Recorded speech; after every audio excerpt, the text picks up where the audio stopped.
옆에 분과 한번 인사하겠습니다. 2022년도에 하나님께서 새 일을 행하실 것입니다. 멀리 계시지만 2022년도에 하나님께서 새 일을 행하실 것입니다. 다사다난했던 2021년이 가고 희망찬 2022년이 밝았습니다. 기쁘고 즐거운 날입니다.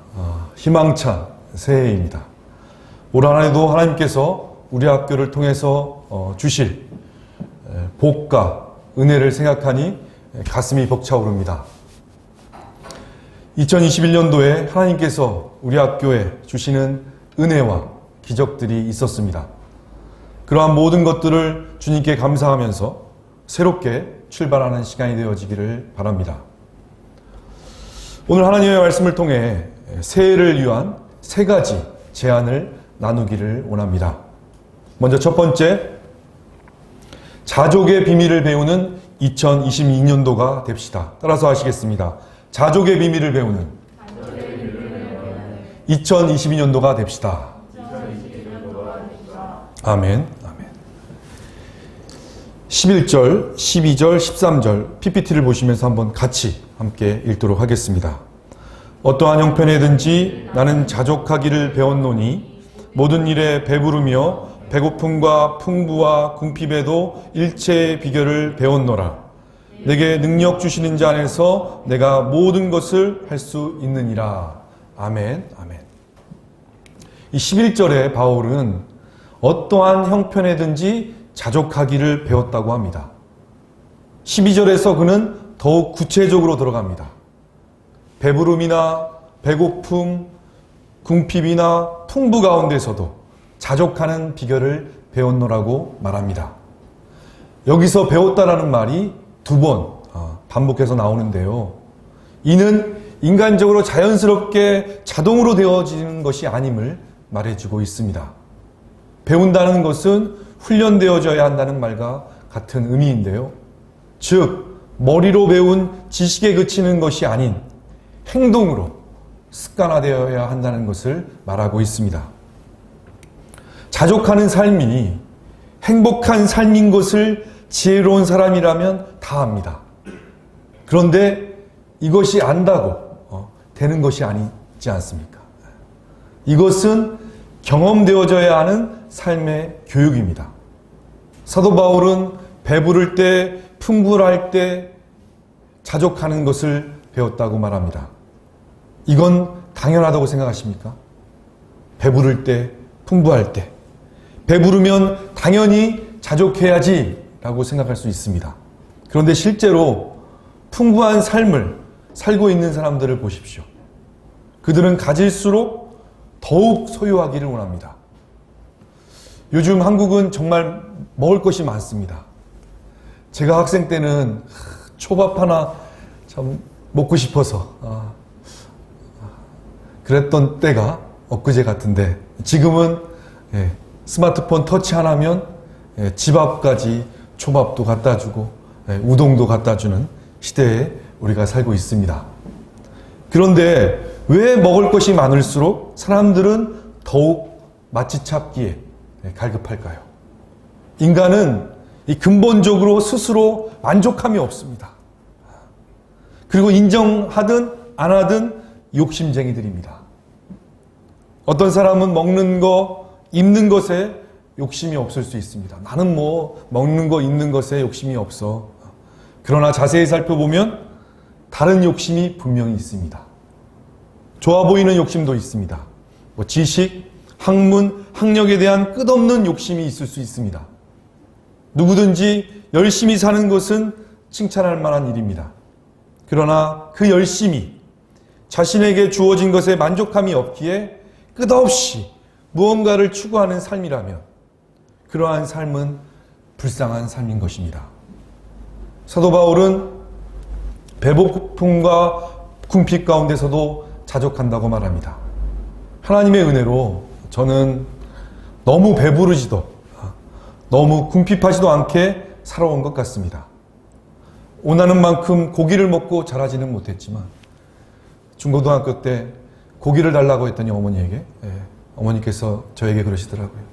소는 풀만 먹고도 잘 자란다고. 그래서 계속 중고등학교 때 빈혈이 왔는데요. 그렇지만 먹을 것이 없어 굶주린 적은 없습니다. 집에 쌀이 있었고 맛있는 김치가 있었습니다. 그렇지만 어린 시절 정말 찢어지게 가난했던 사람들의 말과 삶을 보곤 합니다. 그들은 공통적으로 자신은 가난하게 살지 않겠다고 다짐을 합니다. 그리고 그 가난을 벗어나기 위해서 안간힘을 다 씁니다. 다시는 그렇게 살고 싶지 않다고. 결혼도 좋은 조건의 배우자와 하려고 합니다. 충분히 그럴 수 있다고 생각합니다. 매우 당연한 것입니다. 저라도 그럴 것 같습니다. 그러나 그러한 태도가 항상 좋은 결과로 이어지진 않는다는 사실입니다. 가난을 벗어나기 위한 노력이 인생의 목표는 될 수 있으나 인생의 행복은 주지 못한다는 것을 우리는 잘 압니다. 오히려 가난하지만 행복 지수가 높을 수 있다는 통계가 있습니다. 즉, 사람의 내적인 부유함은 물질적인 부유함이나 가난함에 달려있지 않다는 사실입니다. 그럼 무엇에 달려 있을까요? 세상적으로도 자족할 줄 아는 것 같이 보이는 사람들이 있습니다. 사도 바울 때도 무소유의 삶을 사는 사람들을 높이 평가했습니다. 이분들은 외적인 요인들의 영향을 많이 받지는 않습니다. 현대 사회에는 우리 불교의 스님들을, 승려분들을 들 수 있는데요. 그들처럼 무소유의 삶을 살기 위해 모든 것을 버리고 산으로 들어갈 수도 있습니다. 가톨릭에는 또 신부님들, 또 수녀님들이 있습니다. 그러나 사실 불교나 가톨릭이나 정말 부유한 재단들입니다. 다 버리고 들어가도 오히려 군대 생활보다도 더 잘 먹고 마시는 데는 아무 부족함이 없습니다. 물론 그들의 마음의 결단은 저는 높이 평가합니다. 그러나 우리가 배우기 원하는 자족은 인간적인 노력에 그치는 세상적인 자족이 아닙니다. 자족하는 비결은 아무나 알 수 있는 것이 아닙니다. 사도 바울은 이것이 일체의 비결이라고 말씀합니다. 영어로는 secret, 즉 비밀 또는 신비스러운 현상을 가리키고 있습니다. 시크릿의 원어는 신약의 여기 한 군데에서만 사용되는 단어인 만큼 모두가 경험할 수 있는 그러한 현상은 아니라는 것을 보여주고 있습니다. 다 알 수 있는 것이라면 다들 자족한 삶을 살고 있겠지만 그렇지 못한 사람이 이 세상에 더 많습니다. 여러분은 그 비밀을 알고 경험하고 싶지 않습니까? 사도 바울은 13절에서 그 비밀을 고맙게도 누설하고 있습니다. 제가 읽겠습니다. 내게 능력 주시는 자 안에서 내가 모든 것을 할 수 있느니라. 자족의 비결입니다.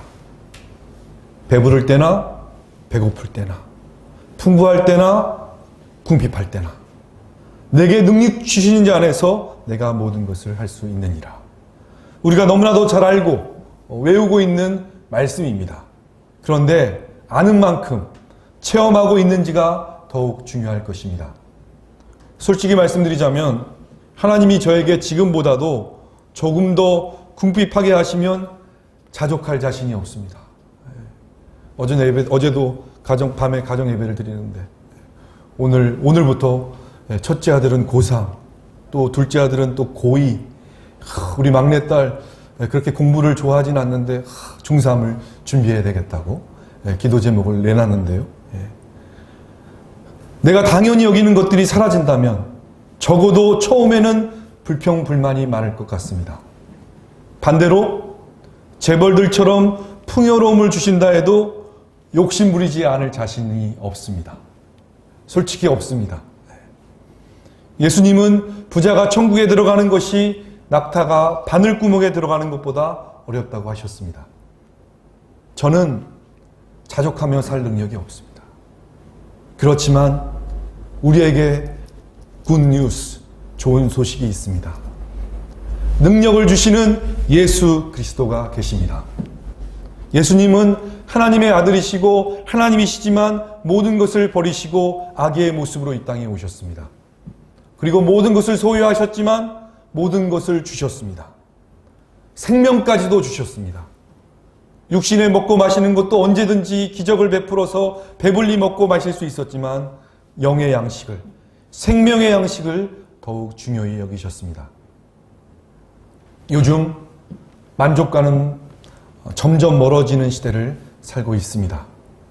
안 그래도 헬조선이라고 불평불만 하는데 이 코로나로 인해서 온 사회가 깊은 우울증과 불안에 시달리고 있습니다. 영적으로 암흑한 시대입니다. 그러나 어두울수록 빛은 밝게 비칩니다. 예수님이 이스라엘의 암흑기에 오셔서 빛을 비추신 것처럼 하나님이 혼돈 가운데 빛이 있으리라 하신 것처럼 성숙한 성도는 빛을 바랍니다. 바울처럼 환경에 좌우되지 않고 죽임을 당할지도 모를 불확실한 미래에 아랑곳하지 않고 불평불만 가득한 세상과는 분별되어서 주님 안에서 자족하며 기쁨으로 살아갈 때 빛이 나는 것입니다. 예수 그리스도를 체험한 사람은 자족하는 삶을 체험하게 될 것입니다. 그는 더 이상 육신의 필요를 위해 살지 않고 영적인 열매를 맺기 위해 살기 때문입니다. 두 번째, 2022년도의 두 번째 제안입니다. 풍성한 열매 맺는 2022년도가 됩시다. 17절 다 함께 읽도록 하겠습니다. 내가 선물을 구함이 아니요 오직 너희에게 유익하도록 과실이 번성하기를 구함이라. 아멘. 지금 사도 바울이 빌립보 교회 성도들에게 열매가 번성하기를 구한다고 기도하고 있습니다. 이 빌립보서는 사도 바울이 빌립보 교인들에게 보낸 일종의 감사 편지입니다. 아무도 바울의 사역을 물질적으로 돕지 않았던 그때 유일하게 빌립보 교인들은 비록 물질적으로 부족했지만 여러 차례 바울에게 성경금을 보내고 이번에도 에바브로디도가 아파서 죽을 뻔하면서도 성경금을 전달하기 위해 사도 바울을 찾아온 것입니다. 바울에게 얼마나 감사하고 위로가 되고 기쁜 일입니까? 그러나 사도 바울은 그들에게 감사를 전달하면서도 결코 아쉬운 소리를 하지 않습니다. 그리고 빌립보 교회의 개척 목사이지만 당연히 여기지도 않았습니다. 그들의 행위를 오롯이 하나님에게 드리는 향기로운 제사로 올려드립니다. 그들이 보낸 헌금은 사도 바울에게 큰 기쁨과 위로는 되지만 그 이상도 이하도 아니었습니다. 사랑의 빛을 졌다는 말도 없습니다. 이미 바울은 그들의 헌금이 아니더라도 자족하는 삶을 살고 있었습니다. 오히려 그들을 위한 것이라고 정의하고 있습니다. 그들의 헌금을 통해 그들이 영적으로 풍성한 열매를 맺을 것이기 때문입니다. 여기에 선교나 기부 헌금을 할 때, 후원할 때 또는 받을 때 아주 중요한 포인트가 있습니다. 첫 번째, 주는 사람은 오직 주는 대상에게 무엇을 바라거나 요구해서는 안 될 것입니다. 그 헌금은 사람에게 하는 것이 아니요 하나님께 드리는 영적인 제사이기 때문입니다. 둘째, 귀한 하나님의 사역에 동참하는 방법입니다. 몸으로 하진 못할지라도 물질을 통해 동참할 수 있는 귀한 기회인 것입니다. 그 기회를 주신 하나님께 그리고 선교사나 사역자에게 감사함으로 하는 것입니다. 셋째, 헌금은 우리의 영적인 열매입니다. 영적인 열매는 우리가 이 땅에 살 동안에만 맺을 수 있습니다. 장차 우리가 부활하신 주님을 다시 만날 때의 열매의 풍성함에 따라 우리에게 주어질 상급을 준비하는 것입니다. 넷째, 받는 자는 사람이 준 것이지만 하나님의 사역을 위해 하나님이 주신 것임을 알고 하나님께 영광 돌려야 합니다. 물론 주는 자에게는 감사와 기쁨을 전하지만 의지하지 않아야 합니다. 다섯 번째, 그들을 위해 축복 기도를 해줍니다. 하나님의 사역에 더욱 동참할 수 있도록, 그래서 영적인 열매를 풍성히 맺도록 기도해 주어야 합니다. 여섯째, 하나님이 주신 것임을 알고 선한 일에 사용하는 선한 청지기가 되어야 할 것입니다. 우리가 학교 공동체가 많은 교회에서 또 개인들이, 기관들이 우리 학교를 위해서 후원해주고 있는데 이러한 자세, 이러한 마음이 우리에게 있어야겠습니다. 그렇습니다. 사도 바울은 그리스도를 위해 오직 영적인 열매를 풍성하게 맺기 위해 살았습니다. 그리스도를 위해, 그리스도를 따라 그리스도와 함께 그리스도처럼 살았습니다. 빌립보서 3장 13절 14절에서 이 사실을 확인할 수 있습니다. 제가 읽겠습니다. 형제들아, 나는 아직 내가 잡은 줄로 여기지 아니하고 오직 한 일, 즉 뒤에 있는 것은 잊어버리고 앞에 있는 것을 잡으려고 표대를 향하여 그리스도 예수 안에서 하나님이 위에서 부르신 부름의 상을 위하여 쫓아가노라. 바울은 자신이 영적인 열매를 맺고 영원한 상급을 받기를 간절히 원했을 뿐만 아니라 그의 영적인 자녀들도 그리하길 간절히 원했던 것입니다. 영적인 열매를 위해 사는 사람들은 어떠할까요? 이 세상에 먹고 마시는 것, 세상이 주영이 여기는 권력이나 소유, 이런 것들은 영적인 열매를 맺기 위한 수단일 뿐 우리의 인생의 목적이 될 수는 없습니다. 때문에 궁핍하든 풍부하든 크게 흔들리지 않습니다. 적은 것일지라도 가진 것에 감사할 수 있습니다.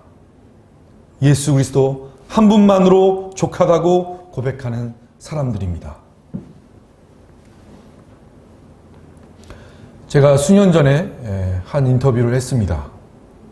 그분이 저에게 질문하기를, 목사님, 복음을 위해서 목사님이 가지고 있는 것들, 가정, 자녀, 지위, 재산, 건강, 관계, 모든 것을 이룰 수 있습니까?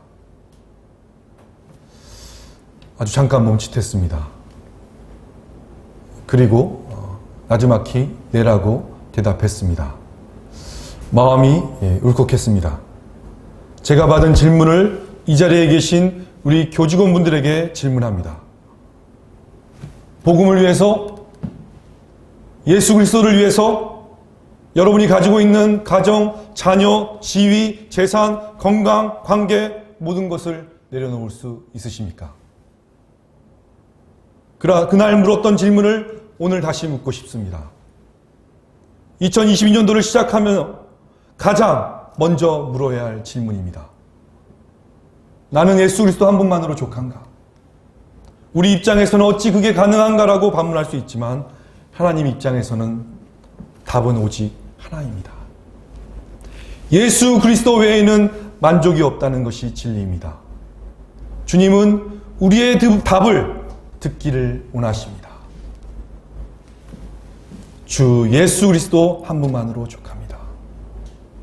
주님밖에 없습니다. 나의 모든 것은 주님 것입니다라는 고백을 듣기를 원하십니다. 우리의 자족함은 욕심을 버리는 데 그치는 세상적인 자족이 아닙니다. 거기서 더 나아가 성도가 자족할 수 있는 이유는 하나님이 우리에게 주신 모든 것으로 이 세상 살 동안 영적인 열매를 풍성히 맺어 하늘나라 상급을 받도록 하셨다는 비밀을 알기 때문입니다. 2022년에는 하나님이 주신 모든 것으로 영적인 열매를 풍성히 맺는 우리 개신대학원대학교 교직원들이 되어지기를 축복합니다. 마지막 세 번째입니다. 2022년도의 제안입니다. 그리스도의 은혜가 함께하는 2022년도가 됩시다. 따라서 하겠습니다. 그리스도의 은혜가 함께하는 2022년도가 됩시다. 우리 PPT를 보면서 21절, 23절 다 함께 같이 읽도록 하겠습니다. 나의 하나님이 그리스도 예수 안에서 영광 가운데 그 풍성한 대로 너희 모든 쓸 것을 채우시리라. 하나님 곧 우리 아버지께 세세 무궁토록 영광을 돌릴지어다. 아멘. 23절입니다. 주 예수 그리스도의 은혜가 너희 심령에 있을지어다. 아멘. 아멘.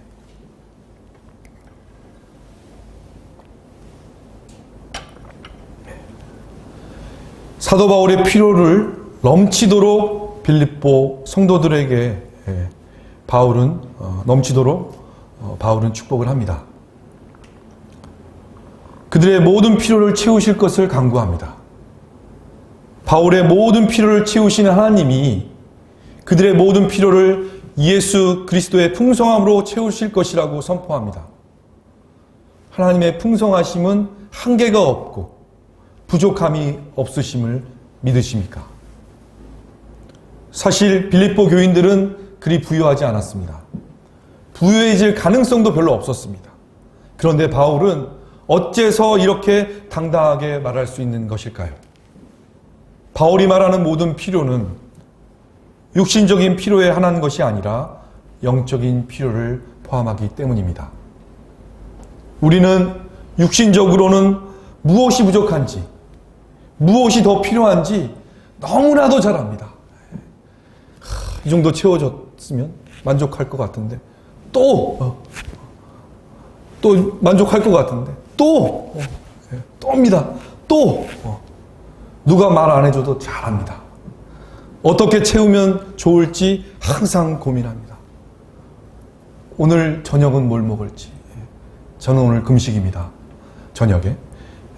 내일은 또 무슨 옷을 입을지 항상 생각합니다. 그런데 그보다도 더 중요한 것이 영적인 필요입니다.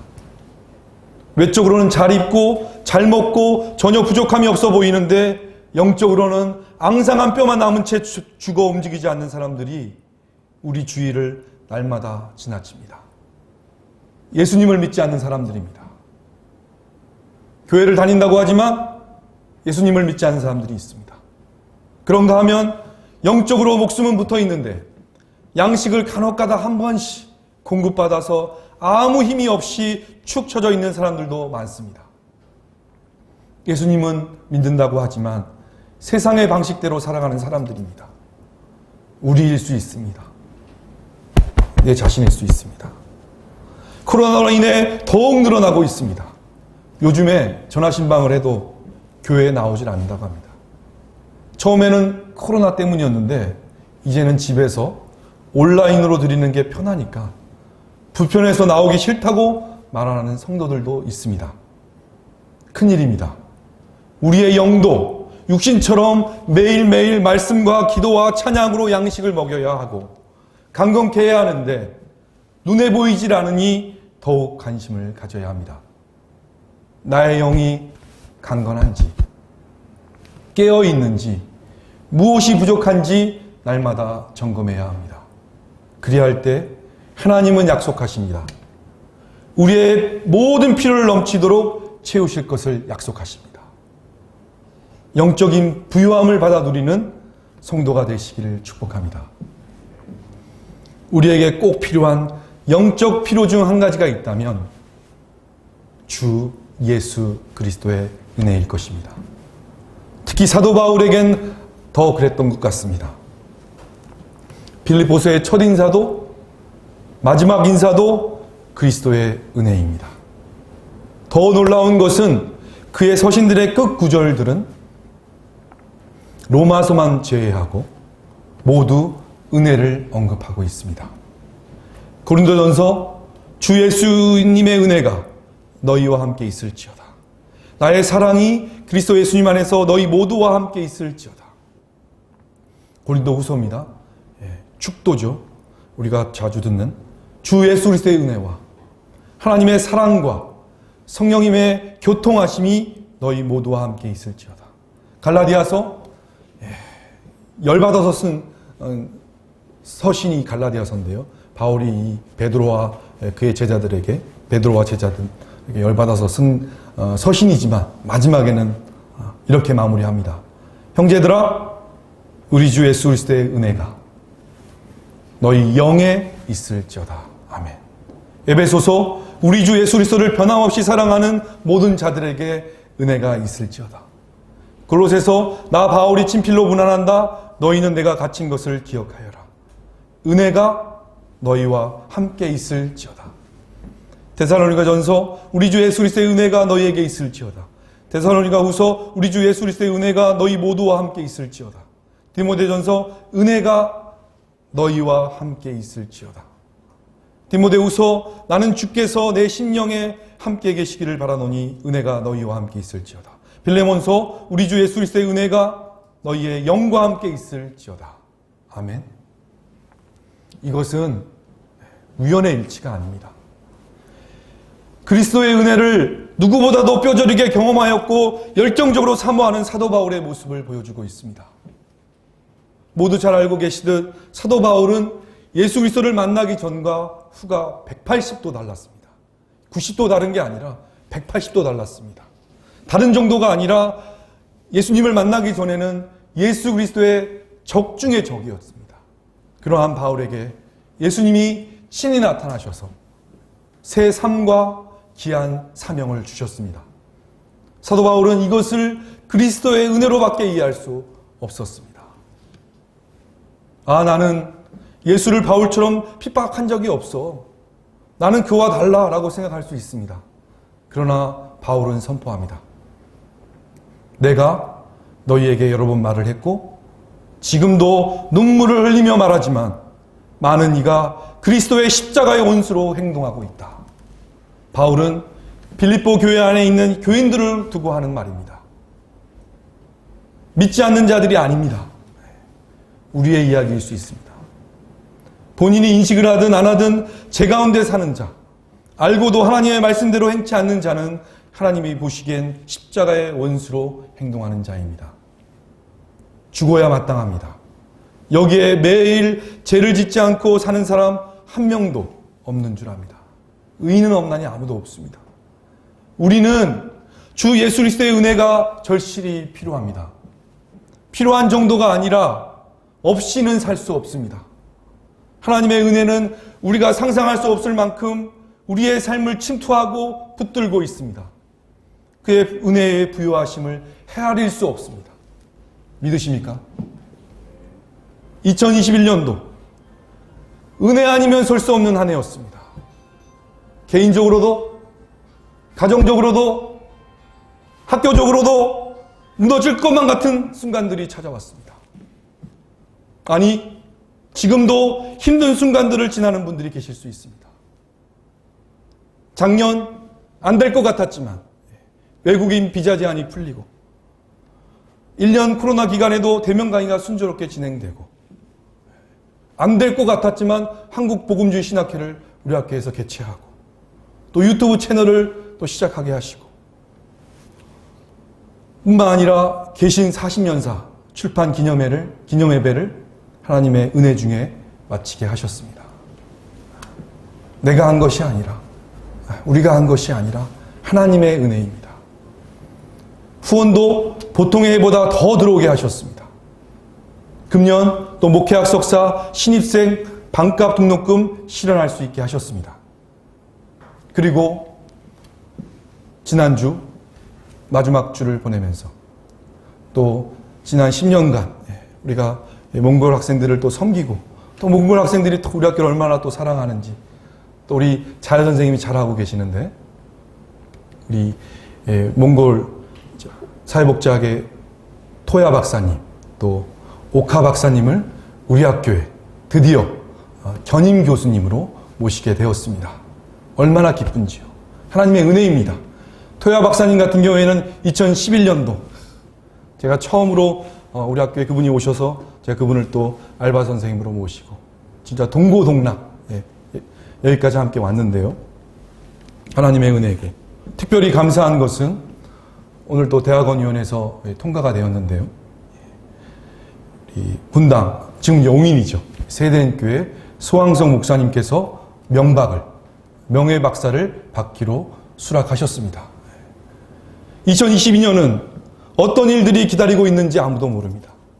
하지만 확실한 것은 그리스도의 은혜가 우리를 붙들어 주신다는 사실입니다. 그분의 놀라운 은혜가 우리와 함께 우리 개신대학원대학교와 더욱 함께 하시기를 간절히 소망합니다. 말씀을 맺겠습니다. 이 코로나 기간 동안에 계속해서 빌립보서 설교를 쭉 해왔는데요. 오늘이 그 마지막 시간입니다. 이 빌립보서의 주제가 환난 가운데 기쁨이라는 주장도 있고요. 교인들에 대한 성경 헌금을 보낸 거잖아요. 에바브로드를 통해서 바울에게 빌립보 교회 성도들이. 그래서 교인들에 대한 감사와 사랑이 느껴지는 서신이기도 합니다. 그러나 저는 사도 바울이 기뻐할 만한 결론으로 마무리하고 싶습니다. 바울이 언급한 모든 것, 기쁨, 감사, 은혜, 사랑, 이 모든 것은 오직 주 예수 그리스도 안에서 우리에게 주어진다는 것을 빌립보 서신 전체를 통해 알 수 있습니다. 오직 예수 그리스도를 통해 우리가 신령한 은혜들을 충만히 누리고, 오직 예수 그리스도 안에서 영의 풍성한 열매를 맺을 수 있고, 오직 그리스도 한 분만으로 족하다고 사도 바울은 외치고 있습니다. 이 사도 바울의 고백이 저와 여러분의 고백이 되는 2022년도가 되기를 예수님의 이름으로 축원합니다.